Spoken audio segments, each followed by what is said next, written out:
Bora lá, vamos aí à terceira parte, ao nosso terceiro vídeo das correções da prova do Enem. Chegou a primeira vez aqui, convido você a se inscrever no canal, deixar aqui abaixo, né, qual é a cidade, dar aquele like se eu te ajudar e ver que nós temos muito material produzido 2 vezes por semana, toda segunda e quarta, 19 horas, o Geografia Irada produz um material especial para você. Não perca! Vamos lá, questão 7.2, Marcelo. Questão 7.2. Uma nova economia surgiu em escala global no último quartel do século XX. Chama-se de informacional global em rede para identificar suas características fundamentais e diferenciadas e enfatizar sua interligação. É informacional porque depende basicamente de sua capacidade de gerar, processar e ampliar de forma eficiente a informação baseada em conhecimentos. É global porque seus componentes estão organizados em escala global, diretamente ou mediante uma rede de conexões entre agentes econômicos. É rede porque é feita em uma rede global de interação entre redes empresariais. Qual mudança estrutural é resultado da forma de organização econômica nesse texto? Então ele está falando, né, do processo da informação, né, da produção que teve, né, na produção industrial que teve a informação como um dos grandes fatores. Se você olhar de um modo geral, né, o sistema de produção global nesse modelo capitalista, ele passou por fases. Nós temos o capitalismo comercial, né, e das navegações, depois o capitalismo industrial, né, da produção em si, depois o capitalismo financeiro e agora o capitalismo informacional. Então são 4 fases do sistema de produção capitalista, né? Então século, bota lá 18, século 19, século 20 e no final, né, do século 20 para o século 21. Então nós temos o capitalismo informacional. E ele fala dessas conexões de produção. Então o que acaba acontecendo, fazer aqui para você um mapa mundi, né, numa visão de Van Gogh, sim, né, bem bonito para você, para a gente poder entender o que a questão ela está querendo falar, né, e a gente vai resolver. Então, isso aqui, esse texto, essa mudança, né, entre o capitalismo para o capitalismo atual, que é o da informação global, em rede, o que aconteceu? Teve uma fabricação em série? Não, isso acontece aqui, né? A fabricação em série é no modelo do século XIX do capitalismo industrial. Então, não é. Corta ela. Ampliação dos estoques? Também, né, a ampliação dos estoques é dentro do capitalismo industrial, num modelo de produção chamado de Henry Ford, Fordismo. Não é. Fragilização dos cartéis? Não, é. A gente tem o cartel, né? O cartel seria essa produção controlada por determinados grupos. A gente sabe que não, que a gente tem hoje um aumento dos cartéis na produção global. Padronização das mercadorias, tá? Então, o texto em si, ele fala dessa padronização? Não, né? Existe uma certa padronização, um estímulo ao consumo, uma durabilidade menor, uma necessidade de troca, mas não é isso que forma, né, que fala o texto. Então, obviamente, que ficou a letra E. Marcelo, me explique melhor. Pensa bem, ele está falando aqui, ó, olha aqui, olha essa parte do texto que deixa bem fácil para você entender. É global, porque seus componentes são organizados em escala global, ou mediante uma rede de conexões entre agentes econômicos. Tá? Então, ele fala isso, que não tem mais assim uma área industrial. Hoje nós temos um celular, o seu iPhone, porque, né, de repente você é chique, não é que nem eu aqui, que tenho um Android, mas eu amo meu Android. E, né, e qual é a relação? As peças dele vêm, uma parte vem da região da China, a outra parte vem da Malásia ou da Singapura, o minério vindo da África, vindo do Brasil. Então a gente não tem mais essa produção, às vezes, num local só. Hoje você compra lá um tênis em si, vou pegar aqui um tênis, uma marca famosa, vou fazer aqui ó, a marca, ó, você sabe qual é a marca. Vai olhar lá na fábrica, tem em Taiwan, Indonésia, México, Brasil, tem várias. Né? Antigamente, nós tínhamos uma área industrial, era feito lá, produzido e vendido. Agora, com esse processo atual do capitalismo da informação, nós temos as fábricas, elas se espalham e elas pegam essa produção em rede, né, feito em escala global, como está falando ali. Então, tem a ver com uma desterritorialização da produção. Hoje, a produção em si, ela não tem um local específico. É isso que a questão está falando. Espero que tenha acertado. Vamos à próxima.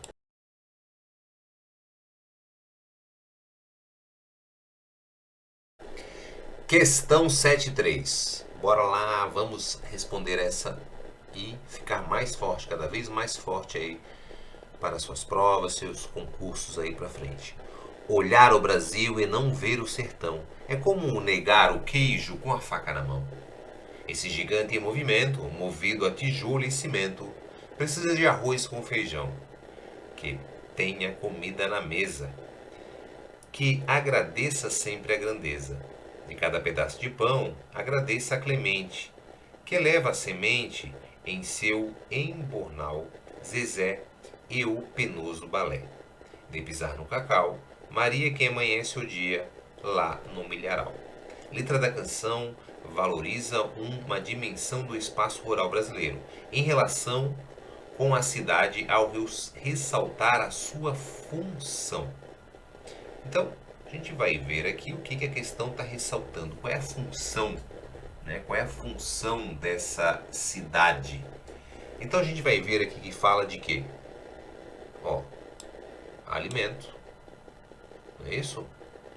Também fala de construção, mas volta a falar de alimento, alimento, alimento, alimento, produzido na área rural. Vamos achar aqui qual é. Fornecer mão de obra qualificada? Anula. Incorporar inovações tecnológicas? Não fala disso. Olha aqui o pisar no cacau.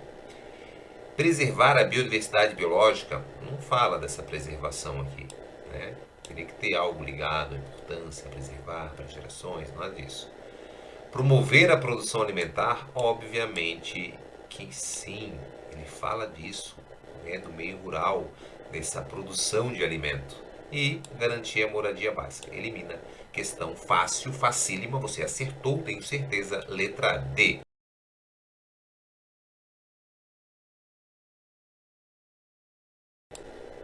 Questão 7.6. Uma questão mais pegada, hein? Vamos lá ver.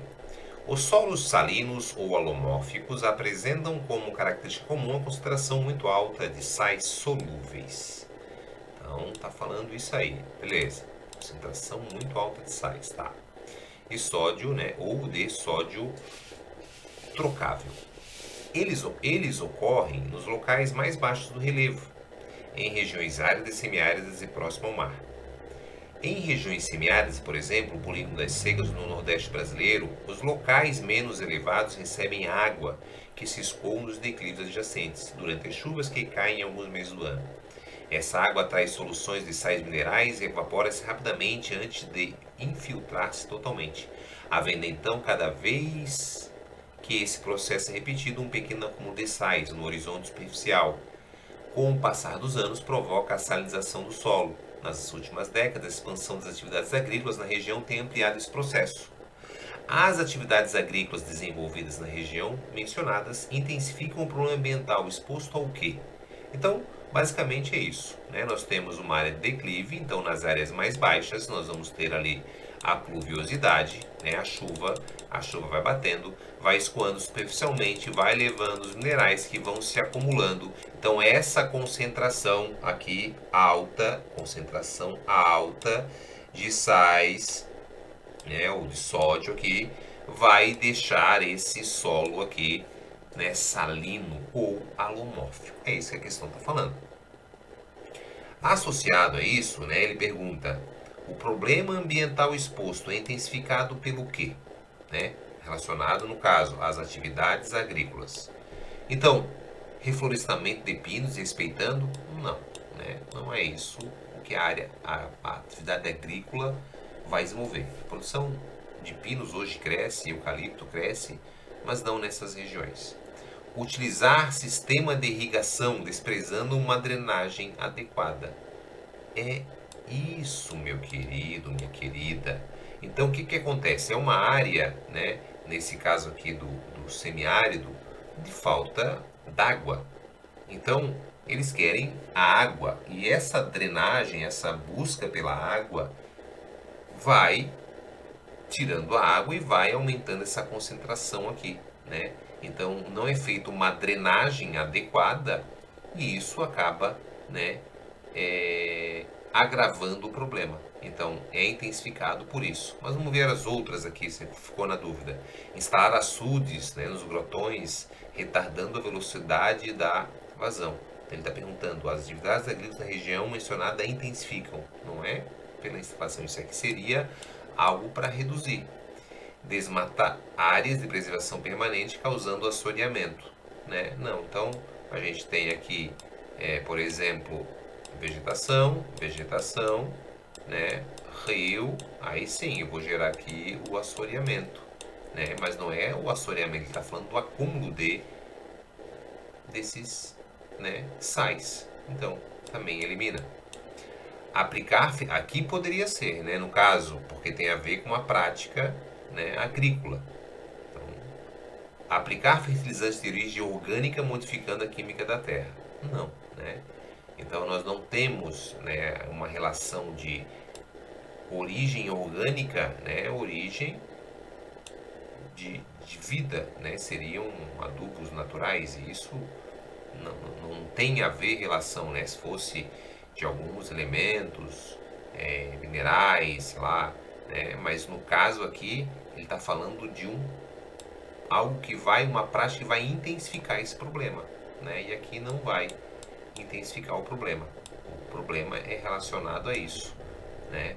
Um sistema de irrigação desprezando a drenagem adequada. Então, por exemplo, se eu for buscar água aqui, né, para a região aqui, minha área, então eu vou captar água, vou aumentar aqui, né, o curso e aí posso provocar esse aumento desses sais. Letra B. Espero que tenha acertado.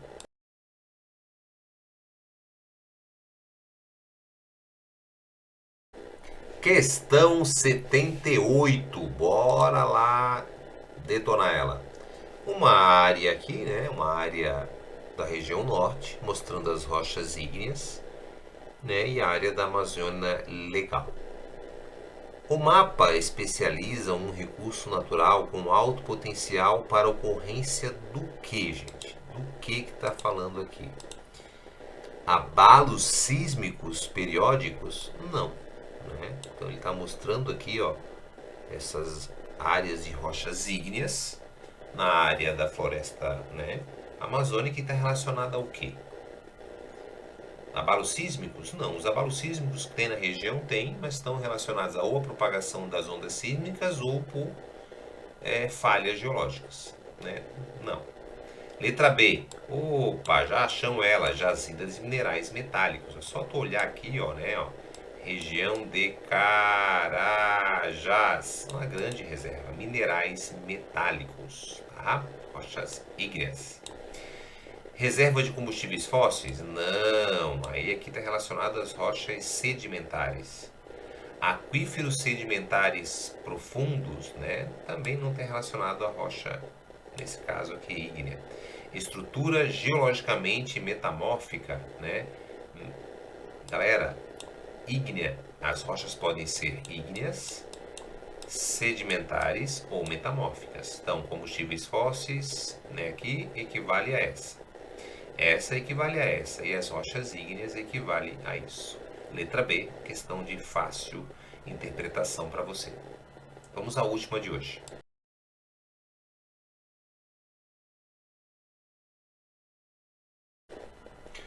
Bora lá, 82, a última de hoje. A dublagem é um novo campo a ser explorado pela inteligência artificial. E há empresas dedicadas a fazer com que as vozes originais de atores sejam transportadas para os idiomas. A novidade reforça a tendência da automação de postos de trabalho nas mais diversas áreas e tem potencial para facilitar a vida de estúdios e produtoras e, ao mesmo tempo, tornar mais escassa a oportunidade de dubladores e atores que trabalham com isso. A consequência da mudança tecnológica apresentada no texto é o quê?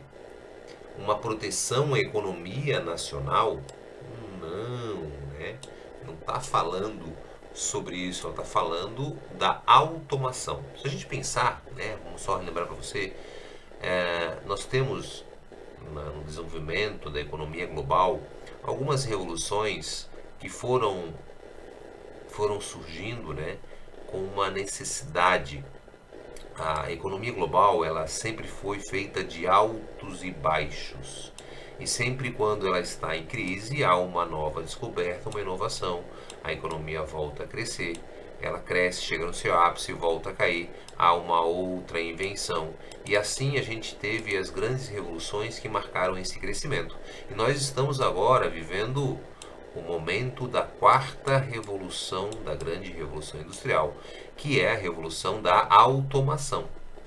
E a grande preocupação dessa automação é a substituição do homem pela máquina, é isso que está falando da questão. Então, a valorização da cultura tradicional? Também não. A diminuição da formação acadêmica? Não está falando sobre isso, né? Estagnação da manifestação artística? Né? Não.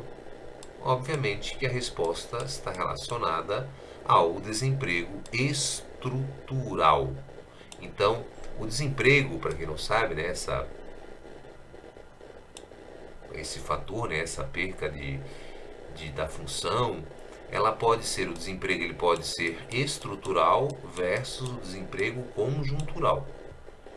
Então, quando eu estou falando ligado à máquina, equipamento, isso é estrutural, é a estrutura.